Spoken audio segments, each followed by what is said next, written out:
Z Ewangelii według świętego Jana. Wieczorem w dniu zmartwychwstania, tam, gdzie przebywali uczniowie, choć drzwi były zamknięte z obawy przed Żydami, przyszedł Jezus. Stanął pośrodku i rzekł do nich: Pokój wam. A to powiedziawszy, pokazał im ręce i bok.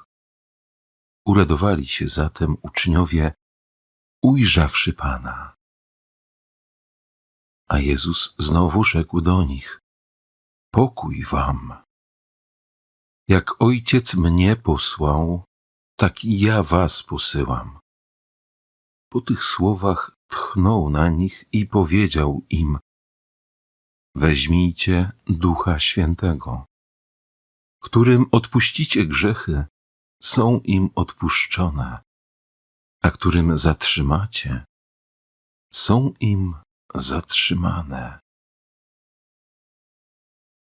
Oto słowo Pańskie. Przed nami piękna uroczystość zesłania Ducha Świętego, zielone świątki, ale myślę, że chyba my, chrześcijanie, trochę już przyzwyczailiśmy się do tej uroczystości, do tego święta i pewnie gdy słyszymy w ogłoszeniach, że za tydzień będzie ta uroczystość, to myślimy sobie: kolejna niedziela, kolejne święto, jakoś to będzie. Ale myślę, że warto sobie zadać na początku pytanie, co by było, gdyby Duch Święty nie zstąpił? Otóż, gdyby historia Jezusa z Nazaretu skończyła się niebowstąpieniem, to Jezus poszedłby do nieba, a my bylibyśmy dokładnie w tej samej sytuacji, w jakiej byliśmy przed wniebowstąpieniem. Choć może nie do końca, bo ludzie mieliby jakieś wspomnienia o Jezusie, o Jego czynach, o tym, że był dobry, że coś wielkiego dokonał, że czynił nawet cuda, że był niesamowity. Ale może skwitowaliby to stwierdzeniem, że jeszcze umarł niesprawiedliwie. Niektórzy może spisaliby jakieś myśli Pana Jezusa, jakieś wspomnienia o tym człowieku i mielibyśmy poświadczenia w dokumentach tego, jaki był, co mówił. Może jakaś prawda o nim, to wspomnienie poruszyłoby czyjeś serca, ale myślę, że gdyby na tym się skończyło, to chrześcijaństwo stałoby się religią bardzo okrutną, bo rozbudzałoby nieprawdopodobne nadzieje na zbawienie, na niebo, ale bez szansy, bez pewności na zbawienie. I dlaczego o tym wspominam?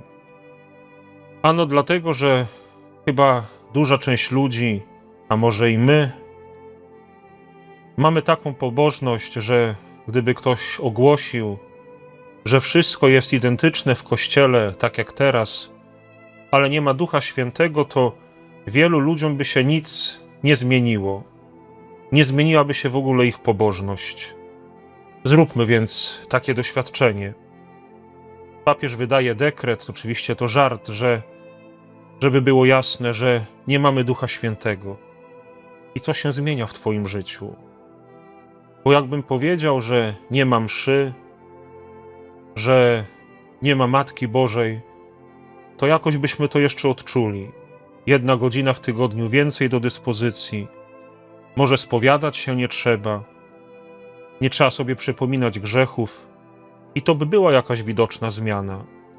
Ale jakbym powiedział, że Ducha Świętego nie ma, proszę go sobie wyłączyć w ogóle ze swojego życia, to co by się w twoim życiu, bracie i siostro, zmieniło?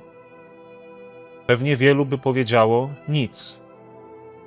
Maryja jest, Jezus jest, msza jest, Wielki Post jest, Boże Ciało jest, wszystko jest. Co by się w naszym życiu zmieniło, gdyby się okazało, że nie ma Ducha Świętego? A przecież On jest ważny. Wiemy, czym jest chrześcijaństwo.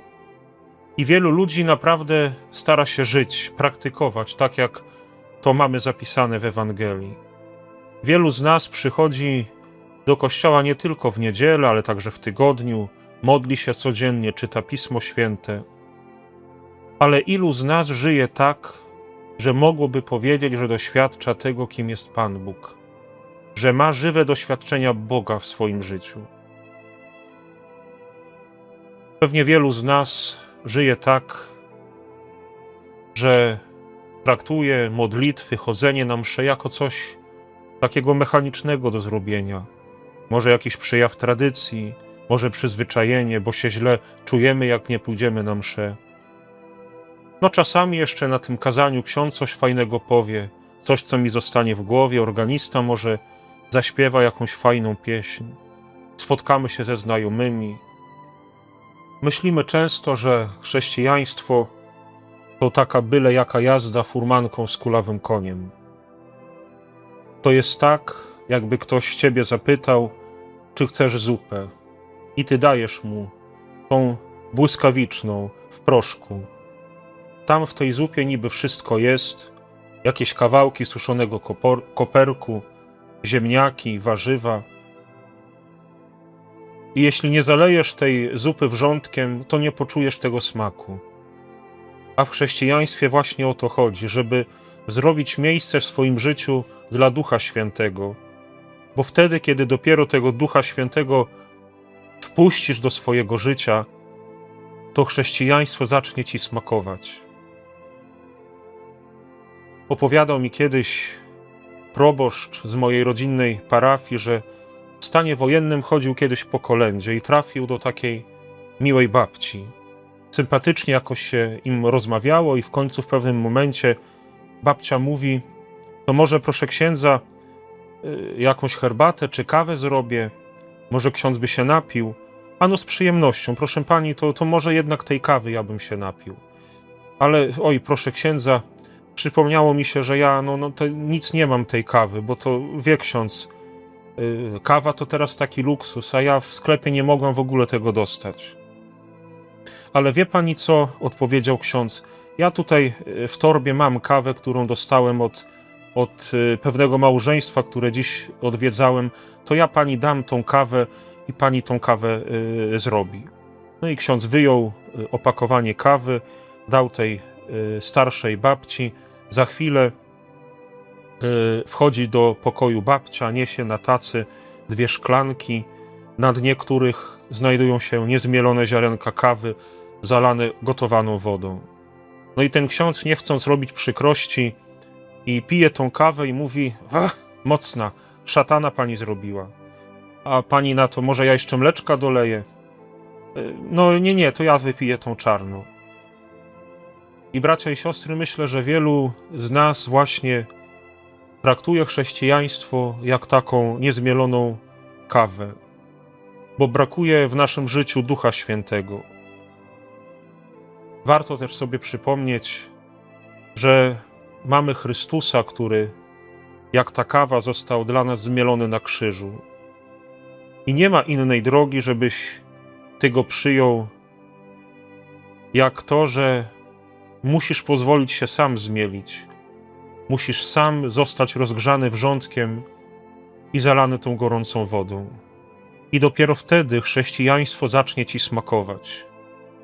Ale żebyś to mógł, bracie i siostro, zrobić, to musisz wpuścić Ducha Świętego do swojego życia. Chciałbym na koniec zadać tobie pytanie, czy masz jakieś pragnienie w sobie? To znaczy, czy pragniesz nie czegoś, ale kogoś? Masz w sobie jakieś pragnienie szczęścia z kimś, spełnienia z kimś? Chrystus mówi, że strumienie wody żywej popłyną z jego wnętrza. Święty Jan mówi, że Jezus powiedział to o Duchu, którego mieli otrzymać wierzący w Niego.